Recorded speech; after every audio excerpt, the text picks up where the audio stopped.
Welcome to today's webinar, where we will explore key features from our 2024 Wave 1 Customer Service Roadmap, placing a significant focus on artificial intelligence.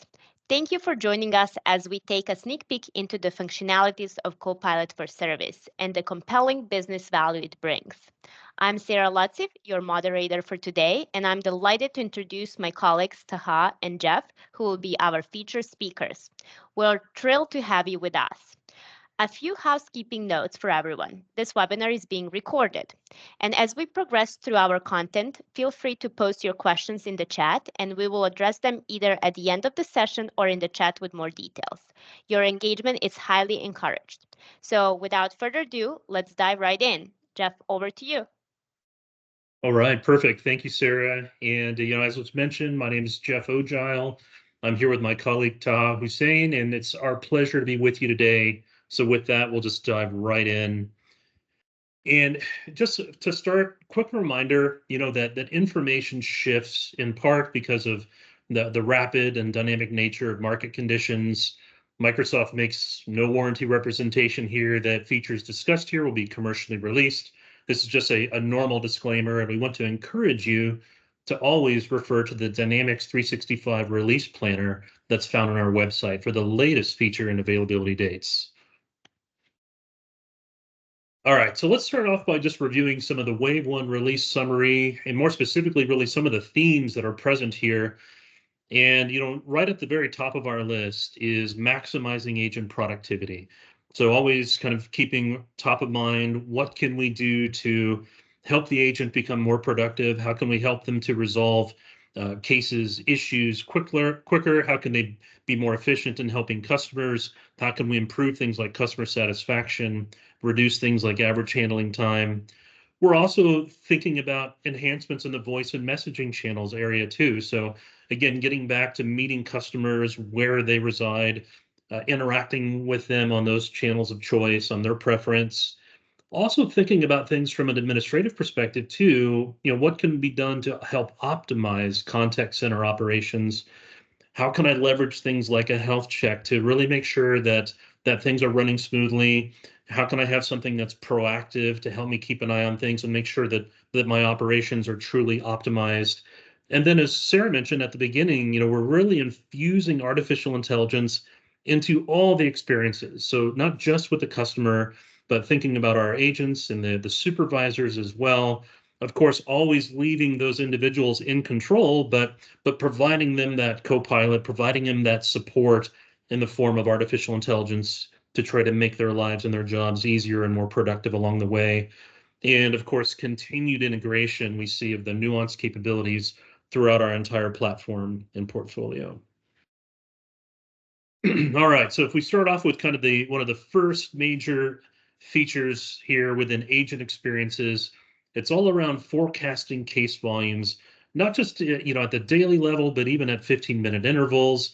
And when I think about some of the business value associated with this, I think about how customer service managers really need to ensure that they have an adequate number of agents available to try to resolve customer cases. I think about things like how overcapacity can result in higher costs, while undercapacity can result in longer customer wait times, which can reduce things like customer satisfaction. So with this feature, we see things like the ability that where managers can generate forecasts for cases now daily and at the 15-minute interval, so they can perform agent planning and scheduling with even higher precision. So really excited to see this come here into fruition. Also, as we think about, again, continuing to meet customers where they're at, thinking about things from an omni-channel perspective, this ability to rate call quality and provide feedback. So now feedback on call quality is automatically triggered after a configurable percentage of calls, and you can solicit that user feedback. So this is a mechanism I feel that really empowers you to identify and rectify any issues affecting things like, again, customer experience that might be overlooked by some traditional service metrics. And by addressing potential pain points promptly, one of the things we know is, again, you can then elevate your overall call quality, bolster that customer satisfaction, and then ultimately enhance, again, overall business performance. We're also seeing an emphasis on continued integration with things like Teams. So viewing Teams chat on the connected records timeline. That could be maybe looking at a record like a case, could be looking at a contact, an account, for example. But it's really about making it easier for agents to get the full case 360 degrees view by allowing them to see any chats that are related to the case, again, or any record directly on the timeline. And again, just for those that maybe aren't as familiar, a quick refresher that, again, the timeline, as we see on a record, that's really that area where you can view so many of the different interactions that have occurred between perhaps our service organization and a customer related to a case. So it's just a really handy visual place where I can see now, are there even Teams chat communications that have occurred related to this? Maybe I was swarming with some fellow agents and some support representatives utilizing Microsoft Teams, and I'm able to have that full visibility now right here on the timeline. From a unified routing perspective, now we can add up to 200 route to queue rules in a work stream. So organizations now will be able to author up to 200 route to queue rules in a work stream that's up from 100 that is currently supported today. And just again, a quick reminder that a work stream is really a container to enrich, route, and assign different work items. And those could, of course, be associated with things like a channels, whether it's, again, live chat or voice or case. So this has really been a new feature that enables organizations to have that higher level of granularity in determining the right queue, whether it's maybe you have a bronze queue or silver or gold for different levels of service, but determining the right queue for a work item and having greater flexibility in the overall routing setup. Also, again, thinking about continued use in enhancements around overflow to handle those lengthy wait times for work items and queues. So when contact centers face sudden spikes in customer queries, especially in certain queues, agents may not always be able to respond quickly enough. And so to improve customer satisfaction, we want to be able to have that optimal overflow handling. And overflow handling really can help customers who have been waiting for a long time by taking some actions like automatically transferring work items to other queues, perhaps arranging something like a direct callback, transferring to an external number, maybe even sending them to something like voicemail, just depending on personal preference, of course, in the service organization. When we think about optimizing operations, from an administrative experience perspective, we can see additional configuration in the health checks area of our customer service admin center. So now administrators can run health checks to identify errors and warnings in their current configuration. And then one of my favorite parts, again, is just to be proactively notified of emerging issues while the checks are running in the background. So I can be proactively notified about that. The configuration of the health checks themselves can help maintain healthy and optimal call center flows and configurations. And again, to me, it kind of gets back to reducing the customer support issues that are caused by potential misconfigurations. Now, if there's a way that I can optimize my configuration, I've got a great visibility into that in the form of these health checks, again, run through the customer service admin center. Also around creating multiple cases from emails that are sent to multiple mailboxes. So again, when I think of the business value around this, I like to think about, okay, creating corresponding cases for all mailboxes to which an email is sent and how that can help agents have full visibility into customer issues. So with this, I can help ensure that the appropriate team is going to get the full context and can respond to customer issues without having to transfer that case to the relevant queue. We've also seen where this can avoid delays in sending first responses to customers and improving, again, that average case handling time and avoiding service level agreement violations. I know those SLAs can be so important, whether it's getting back to a customer for a first response, replying, whatever it may be. So again, this really helps to contribute to that as well. Now, just, for me as a visual person, one of the other things that I wanted to share just with the group today is this is a visual, as it really provides an estimate around where and in what capacity we could see the different features that I've shown release. And whether that's in something like a public preview or if we're estimating that the feature will be released in general availability, this is just kind of a great reference that covers and rehashes again some of the different features that I was talking about today in our presentation. So just with that, again, really appreciated the opportunity to share some of the things that really excited myself. And we're not quite done yet, though. I'm going to pass it over to my colleague Taha to show us around a little bit of Copilot for Service with a bit of a demo and help us understand some of the business value that can be reached with Copilot for Service. So with that, over to you, Taha. Thank you, Jeff. And thank you for the overview of the highlights of the key functionality we saw.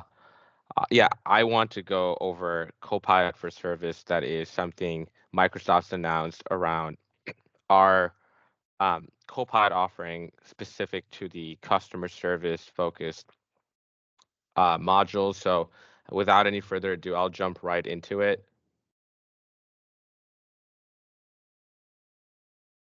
My apologies. What I hope everyone can see my screen, by the way. Yeah, What looks I will great. Awesome. What I will be showing you today is two experiences. One experience for Copilot for Service is going to be in your productivity app. So we're thinking about Outlook and Teams. And the next one's going to be inside of your CRM. For today's example, we're going to be using Salesforce and showing you what that experience looks like inside of Salesforce. So first, I am Ethan for the sake of this demo, a customer service agent, and I have just received an email from Joanna. She's asking me about her Smart Brew 3000, and she wants to make sure it keeps running smoothly, so she wants to extend the warranty. Here in the middle, we have the email that I've received, but on the right-hand side, we have the Copilot for Service navigation pane. There's a lot of information that's popped up because it's read the context of the conversation with Joanna. And one of the things it asks me to do is, Joanna is not a contact in Salesforce, so let's go ahead and add her. So we can, with a click of a button, just add her without leaving the Outlook application. Traditionally, you would have to swivel chair and open up a new tab and go into Salesforce and copy paste the information. But thanks to Copilot for Service, it can read the information, and all you have to say is yes and no, or click on save, and it can read and write data into your CRM, in this case, Salesforce. So this looks good, so I'm going to go ahead and click save.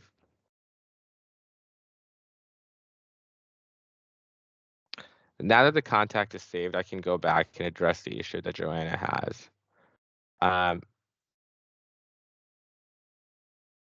So I want to find the steps to help address her issue when it comes to warranty extension. And this traditionally would be something an agent would have to look through their knowledge base and read warranty documents and have to draft up an email.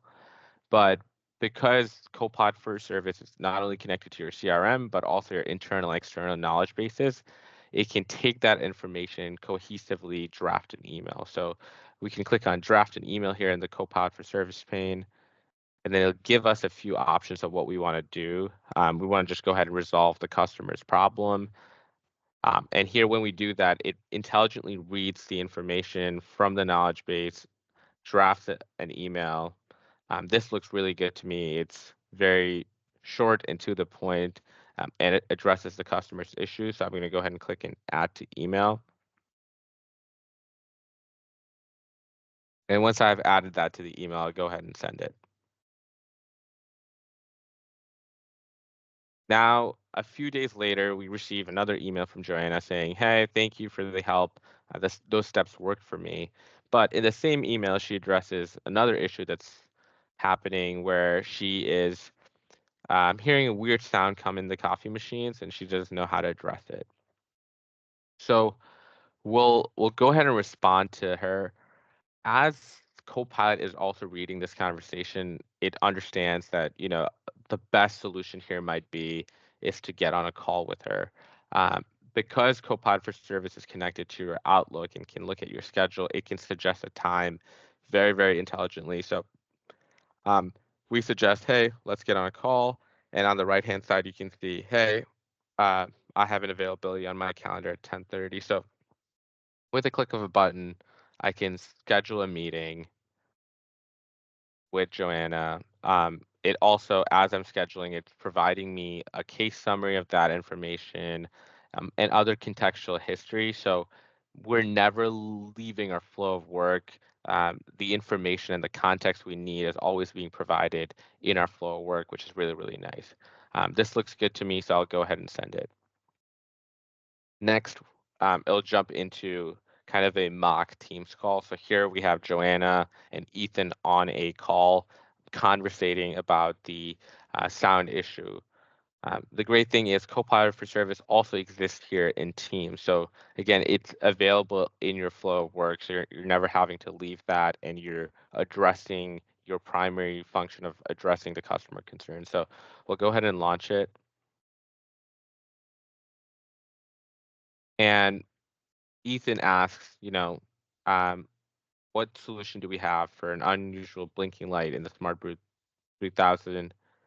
And as it's connected to the knowledge base and customer history, it can read that and provide you with a succinct, suggestion. So here it's saying, in similar cases, the best way to resolve it has been to replace the faulty pressure valve.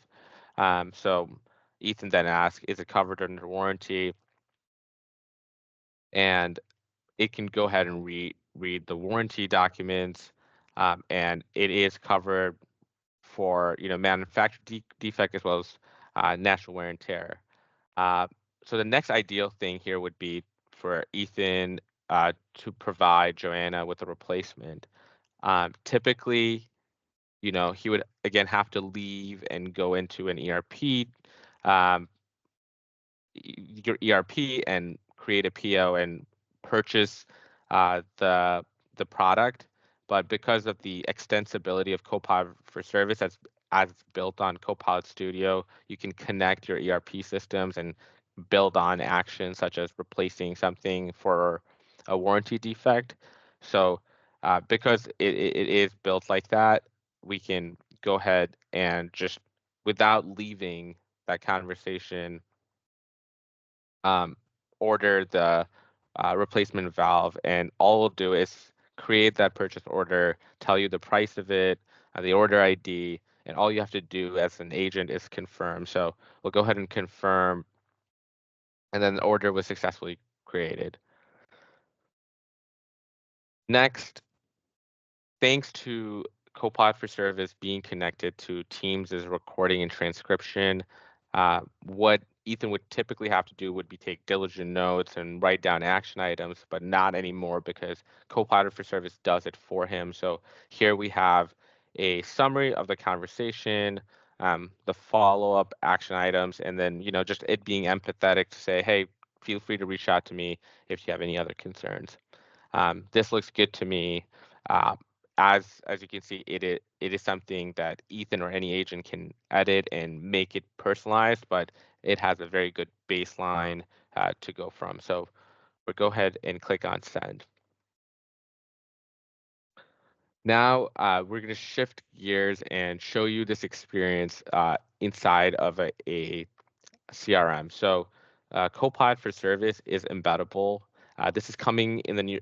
All of what you're seeing today is going to be coming in the future, but this is one of the experiences you'll be able to have, is to be able to embed Copilot for Service in the CRM. So Salesforce is one example of them amongst a few others. So here we have an incoming chat. We're going to go ahead and accept that.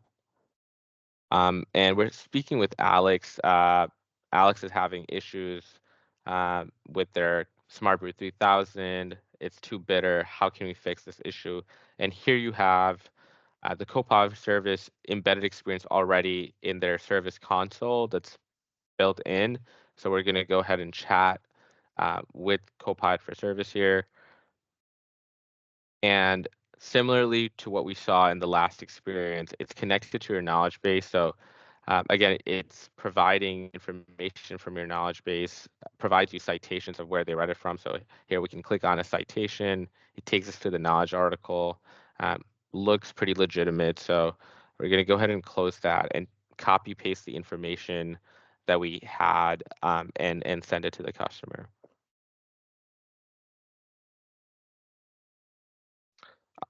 The customer asks, if the changes don't work, am I eligible for a refund? Really quickly, you can ask the Copilot, hey, what is the refund policy? And can quickly get a response to the refund policy with a citation. So it's 60 days. So we're going to go ahead and provide that to the customer.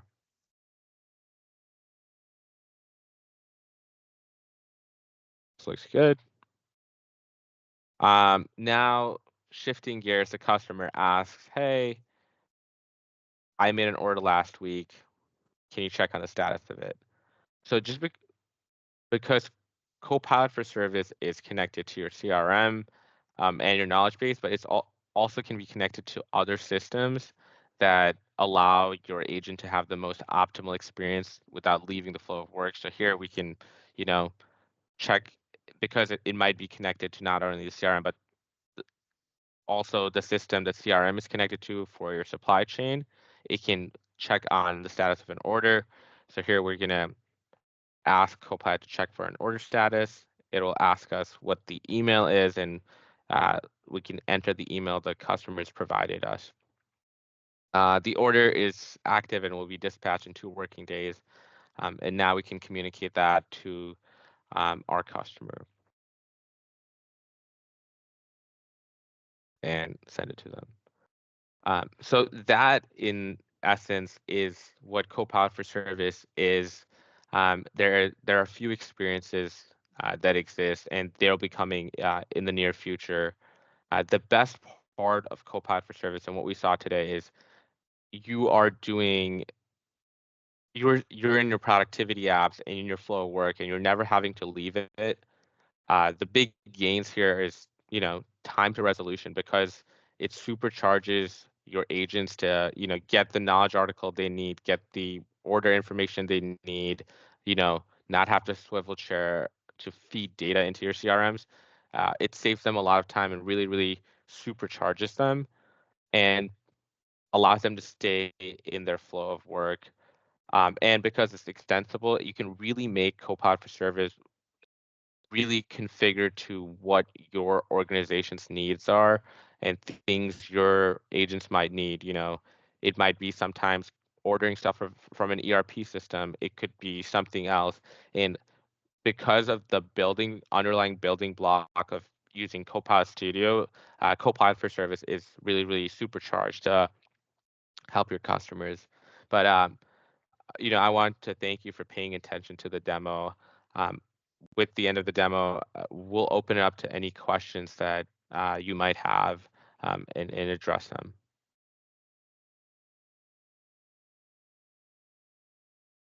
Thank you, Jeff and Taha, for a great overview and then, of course, demonstration. There are no questions in the chat, but we can give a minute or so if anyone has any additional questions.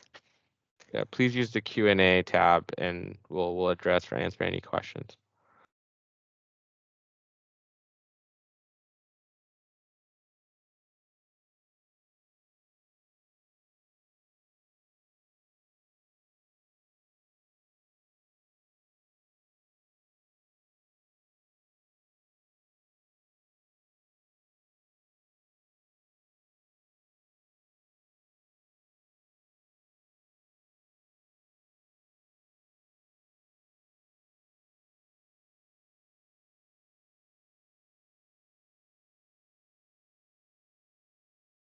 We'll give a minute or so. Again, if you have any questions, feel free to post them in the chat and we'll gladly respond them.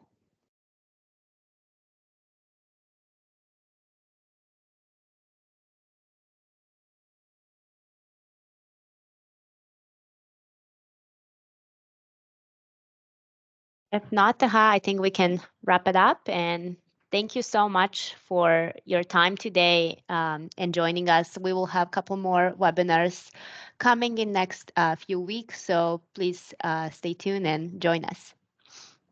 Thank you all for attending. Really appreciate it. Yes, thank you everyone for joining. Take Thank care. you.